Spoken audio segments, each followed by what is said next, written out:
This looks almost too quiet. Nah, it's fine. I told you this area is not very well protected. Not protected, huh?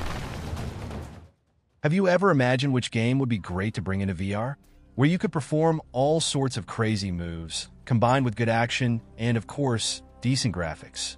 If you ask me, I've always wondered why there isn't a game like Prince of Persia in VR, where you solve spatial puzzles, avoid deadly traps, and fight all kinds of enemies from the first-person perspective. Sure, we have Assassin's Creed Nexus, which is a great VR interpretation of the game, but it doesn't have that many puzzles because even the AC series itself never focused heavily on puzzles. Considering that the AC franchise originated from a failed Prince of Persia game, that's a bit surprising, but it is what it is. And you know what they say, if someone doesn't do what they can, there's always someone who will, and that's how we ended up with Ember, the new game from Virtual Age Studios. Unlike some VR games that didn't impress me with their first trailer, this one blew me away. Jumping, climbing, crazy stunts in VR, just like in the Prince of Persia games, along with great puzzles and beautiful environments. How could this be bad? Of course, all this is quite a big bite to chew, and many things need to align perfectly for everything to work out. So the question is, did Virtual Age manage to bring the pop magic into VR, or were those just empty dreams? Let's find out. Once upon a time, the Souls War was fought, where wizards battled to gain control over the Ember Stones. Items of incredible power, and of course, whoever possessed them could channel that power into the real world, controlling all the basic elements: fire, water, air, and earth. But there was a catch. Whoever controlled the stones had to give up their soul in exchange. But since wizards have always been a bit crazy, that wasn't a problem for them. After many years of warfare, Zaid Alner emerged, a person who managed to unite the warriors and defeat the wizards in their blind ambition to rule everything that exists. Zaid became Sultan, and an era of peace and prosperity followed in their world. The four stones were well guarded by a special army until this moment. Just when you decided to start playing the game, you take on the role of Kazım, one of the warriors from the elite order known as the Immortals who guarded the stones. He sets off to the castle to find out what happened to his friends and the stones. Shortly after arriving, he discovers that the castle is under the control of the Dark Lord and that seemingly none of his fellow warrior friends survived. And so your adventure begins. Kazım isn't alone, though. He has a small friend to help him on his journey, his talking hawk Al-Shane, who will literally be your guiding star at times and the main tool in solving certain puzzles. Right from the start, I was impressed with the graphics. Not because of how good they are or aren't, but because they faithfully convey the feeling of being in an ancient Persian world, with a castle in the distance. Everything looked great.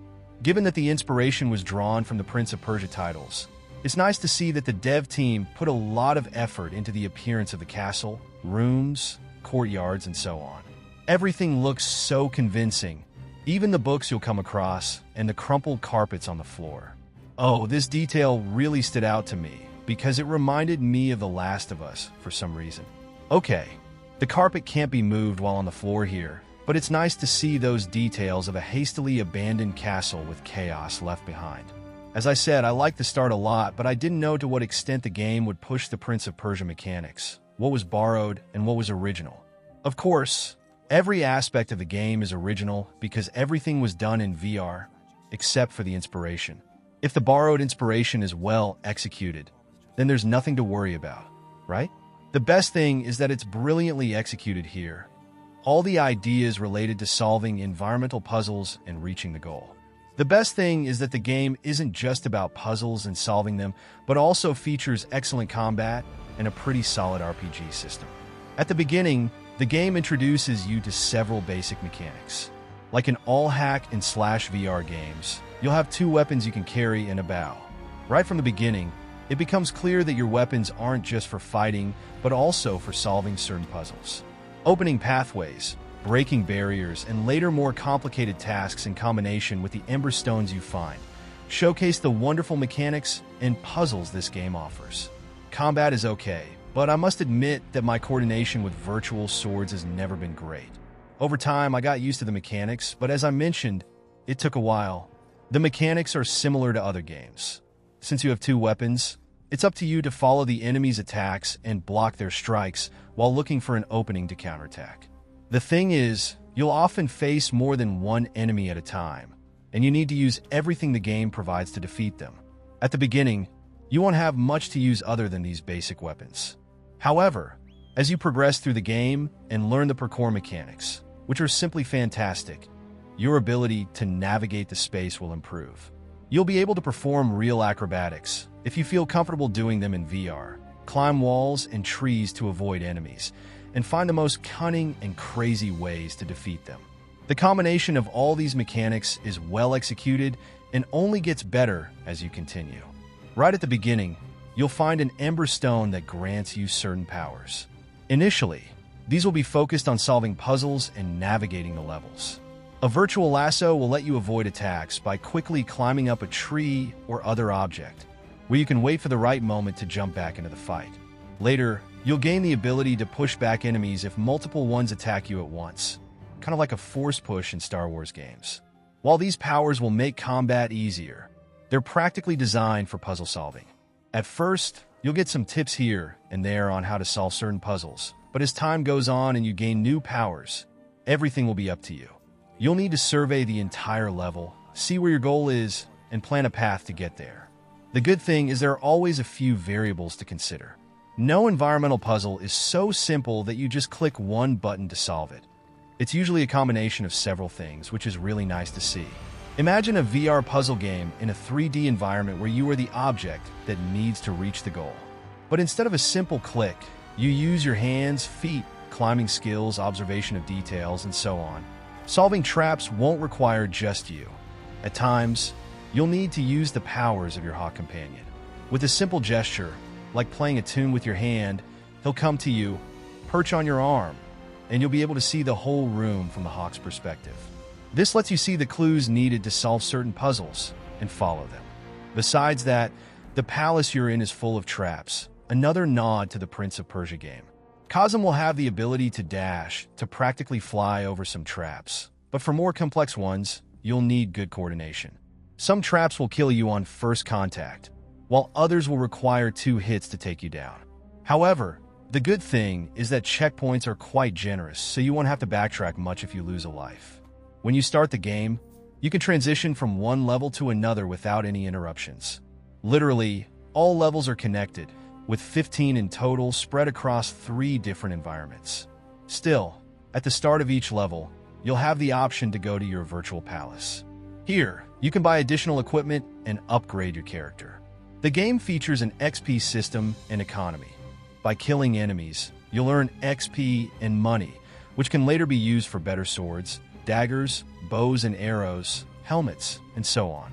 It's possible to complete the game without buying new gear, but better equipment will certainly make it easier. Additionally, by earning XP points, you'll unlock talent points. These can be used to upgrade Kazum's agility, health, focus, and strength, as well as enhance the Ember stones you use. This is crucial, because some puzzles require a certain Ember stone to be upgraded as much as possible. Each upgrade essentially increases or extends the effect of an Ember stone, whether it's slowing down time, freezing water, or something else. The more time you have, the easier it is to complete a puzzle section. You see, each power is limited by seconds, meaning that if you don't upgrade the powers, you'll have to be extra fast.